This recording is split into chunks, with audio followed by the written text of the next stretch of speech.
I think as long as Grayscale Bitcoin's at a 33% discount, which it is, and they hold 1% of all Bitcoin. And, the Ethereum merge might be a buy the rumor, sell the news event. I mean, we see lending people that are borrowing Ethereum for the merge, they're paying like 15% APY to do it. And so, there's some people interested in playing this merge game. And I think traditionally in crypto, buy the rumor, sell the new stuff is pretty common, And so, with the risk that Bitcoin dumps due to either just not doing its 85% dump yet, which would put it at, a little bit under 11K, and the 33% discount on Grayscale BTC, which has been consistent. I mean, it's been there for months. And the Mt. Gox coins being released at some point. Those guys suck so bad. Just give us a date, guys. Just give us a date. Let's go. Stop screwing around, The comedy, that whole thing. And then we've got the Bitfinex coins they're trying to sell, which I think is like 94,000 coins or 84,000 coins or something. And then we've got Ross Ulbricht's coins, which I think is like 70,000 coins, somewhere between 54 and 74,000. Can't remember the exact number. I tweeted all these, so you can look these up. So we've got discounted Grayscale Bitcoin, which is 1% of all Bitcoin. We've got Mt. Gox,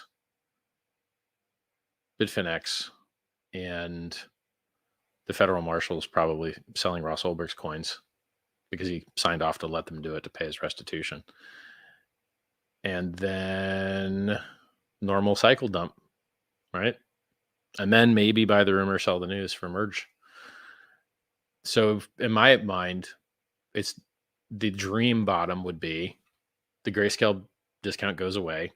Some of those free coins that are going to get released by law, like the Japanese ones at Mt. Gox, or going to get dumped as a matter of law, which would be the Ulbricht ones of Silk Road fame. And then it's up in the air whether the Bitfinex ones will really get sold or not. They might get refunded or they might get sold. Who knows? And I think there was 94,000 coins there. You could look it up. So the dream would be those coins get dumped. Bitcoin's deficit to net asset value in Grayscale disappears. And then it does its traditional 11K and pray 85% dump. That's been a nice bottom. And then if they raised interest rates, oh boy, that'd be nice too. Because as long as they keep doing quantitative tightening, QT, it pushes down the stock market pushes down Bitcoin pushes down Ethereum. That's how it goes. And then this next cycle is going to be hilarious because with Pulsechain, look at the situation Bitcoin's in. Is there DeFi in Bitcoin? Comedically, no. Is there high throughput? Is there low fees? Is there a roadmap? Nope. Is there good anonymity? Nope.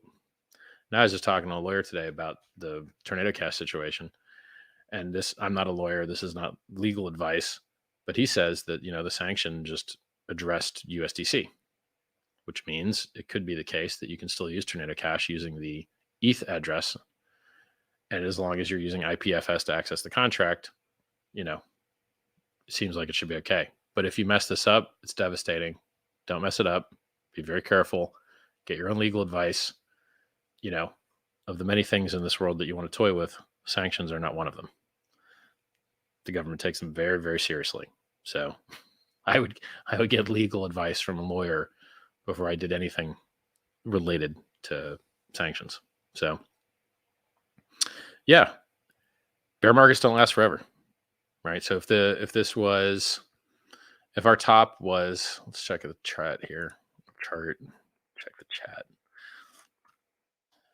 So if we call the most recent local top, get on the daily here, in Bitcoin, if we call that November of 2021, and a year out would be, that's November 11th of November 10th of 2021. That's 2 months from now. So if the bear market's only going to last 365 days, that's only 2 months and 4 days from now. Could happen, right? We could dump, make that firm bottom. And everyone else is thinking about this bear market. I'm thinking about the next bull market. As soon as we've got this consensus figured out, and I think we've got a good plan, as soon as this consensus is like executed and fixed on Pulsechain, it's going to be glorious. Imagine imagine all these new people that get to buy a massive dip. So when I got into crypto, I didn't get to buy a massive dip. I got to buy the top. So I bought Bitcoin at 30 and it went down to 2. I was down 93.5% to start. It was like, oh, well, this sucks. Then you just hold. Then it goes up to 1,200, and then it goes down to 200, and then it goes up to 20,000, then it goes down to 3, and then it goes up to 14, then it goes to 4, and then it goes to 69, and then it goes to 17. That's the history. So being able to have so many people, like perhaps the people at this conference, buying at rates that are, 10 times cheaper, like for instance, Hex dipped 95%. Well, golly, that's a good dip. I mean, you could get, if you buy 95% dip, you're getting 20 times the stuff for the same economic energy that a person that had bought previously did. So in theory, that greatly reduces your risk because you're getting so much more stuff. I don't know why in crypto everyone loves to buy tops and sell bottoms, but if you have the opportunity to buy bottoms, like some people bought the big payday dip, well, that was glorious. They did very well on that. Some people bought that $2 dip. I didn't. I just held. But had I been a lot smarter, buying a 90% dip on something that went up another 20,000 fold, yeah, actually went up another 34,500 fold from $2. So it's a lot. It's a lot of extra movement. 34,500x from the bottom of the dip. That was my introduction to Bitcoin. What else do we got going? I mean, some of you guys may notice there was a US credit card on-ramp available for Hex, which would be buytohex.com. What else? Yeah, really, we're kind of waiting for consensus. That's the majority of what we care about right now. And we also, the documentary's done. So the highest of stakes documentary is complete, and they're just slapping the soundtrack on there now. So it's I hear a 40-piece orchestra. I'm not an expert in orchestras. I'm not, I don't listen to too much orchestral music. I guess we all do if we watch movies, because it's very common in movies. And apparently everyone that's seen it likes it. So I think it's going to be awesome when that comes out. So let's see what next year might look like. Pulsechain, PulseX, Hex on the Ethereum network, Hex on the Pulse network, documentary out, incentive token out. Tell us more about the incentive token. I don't know. People probably provide liquidity to it, and that'll be its claim to fame. What's Dogecoin's claim to fame? As a JPEG. This still seems to be a mechanic that works in crypto. What else? Racking my head here. Oh, yeah, the wallet's coming along. Mr. Wallet developer is still building out the wallet, so that's coming along. Anything else? I think that's all I can think about. Now I'm supposed to sit up here and talk for an hour, and I think I'm in 25 minutes. We're going to need some questions from the audience. Is there anything else I should talk about? Let me go check my Twitter. I'm going to go check my Twitter and see if anybody wants some questions answered. I'm twitter.com/Richard Hart Win. Richard Hart Win. I'm too energy dense, and I fly too fast to hit an hour time frame. Any questions?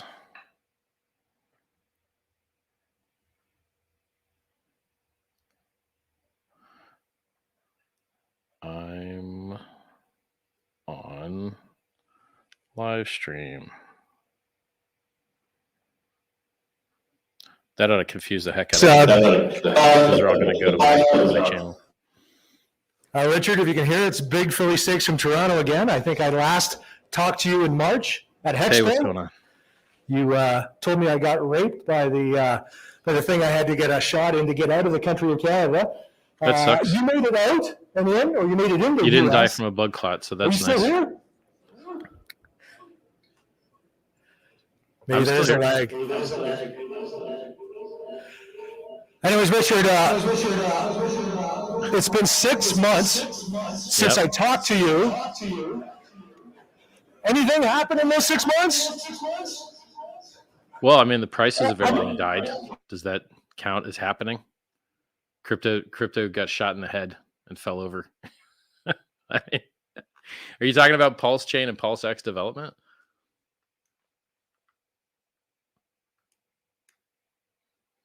a lot of people in this room Yeah. have come to know of you in the last 6 months. The people I've talked to here, there's some 40-cent hexagons in this room. And look at what you have done in the last 6 months. Your name recognition, Oh, yeah. everything that we see in the newspaper. I opened a Sunday London Times, and there was Garish Richard Hart, Yep. founder of Pulsechain and the cryptocurrency called Hex, right in a London English newspaper. I couldn't believe it. And Well, so your message is getting out there. The the people good that news know keeps of you, happening. the So people that today there was a are Business Insider responding article to what that your came out. products are so thankful for the last 6 months. A lot of people have come to you. I volunteered at the Ethereum conference in Toronto. I met Vitalik Buterin and his mom. And I was talking to Natalie, saying, I'm actually a follower of another billionaire cryptocurrency founder. And she looked at me a little quizzically. And I said, yeah, a guy by the name of Richard Hart. And she, in her best Russian spy Countess Natasha Rocky and Bullwinkle voice, said, "Oh, we know of Mr. Richard." And she sort of ended the conversation there, but they are aware of you for sure, Richard. And boy, it was just great putting out these little hex cards. I think Avid put out to us at the Las Vegas conference. I've been through hundreds of them, putting them on VIP tables, shaking I hands, love it. and know that as much as you're doing with all your, you call it outrage marketing. Some people agree, some people disagree, but the fact they're that wrong, people are out and I'm there right, knowing who and you I can are prove now it. is fantastic. Anyways, Richard, I just want to thank you for the last 6 months. My Hope pleasure. to see you in another 6. Can't wait for the launch. Yeah. So, the outrage marketing, it's sad that so few people have, I guess, the attention span to pay attention to my live streams or read my books because I've covered this 100 times. So, for instance, I got a new Rolls Royce Cullinan $700,000 one, and it's only utility to me. Its only utility to me is that I can brag about it. I mean, I've got like 6 cars. I don't drive them. They just flex value, right? So, I mean, occasionally, like I'll beat on one at the track or something, but by and large, I don't drive them. So, you know, I sent a tweet that says, I like getting driven in my Rolls Royce by the people that think they're better than me on foot. And then for some reason, the people that I like that don't think they're better than me include themselves in the insult and get angry. And you're like, hey guys, are you on foot being driven by, like I'm driving by you on foot, a fan of mine, and then are you judging me and saying you hate me and stuff? No, that's not the case. Well, then you don't qualify for the insult because I assure you in my day to day life, I meet tons of people that hate me, dislike me without knowing anything about me, and just hate money in general. And my job is to free people. And to be free, you need money, period. Which is why I invent monies, which is why I give out free coins. So, you know, I do very good outrage marketing. It gets good engagement, particularly engagement from people that don't already know me. And I know that that's what works for these newspapers because that's the only reason they cover me. Now, how many other founders could they cover? How many cryptocurrencies are there? Tons. But I get the coverage because I'm more interesting, period. Now, being interesting is nice. That gets me some coverage. Predicting prices gets me even more kind of even coverage now, I guess. And then they would purposely still hide Hex and Pulsechain. And I think it's hilarious people that hate Hex and they call me a scammer and they call Hex a scam. And you're like, hey, well, Is Pulsechain a scam? You forgot that one, guys. Are my free self-help books that have been out for longer than I've been in crypto, are those a scam? Are, they're just so silly. Like the haters I run into are so silly. And so like on the one hand, I feel bad for fans of mine who may not have as much money as they wish, that feel insulted about me doing good outrage marketing, good flex marketing, the same marketing that has worked for Conor McGregor, Jake Paul, the Kardashians, and every of the other richest, famousest, most popularist people. Everyone does this. Who is famous that doesn't do outrage marketing? The Dalai Lama? Maybe. The Pope? Maybe. But he's rolling in a really nice Mercedes. So, uh, like I'm doing what works. The metrics show that it works. I'm getting traction in with news agencies and newspaper reporters that I wasn't previously. And just today, Business Insider published a bunch of, my price commentary, and for the first time talked about Hex, and for the first time talked about Pulsechain. That's progress. The previous articles didn't include those words whatsoever. It's a big deal.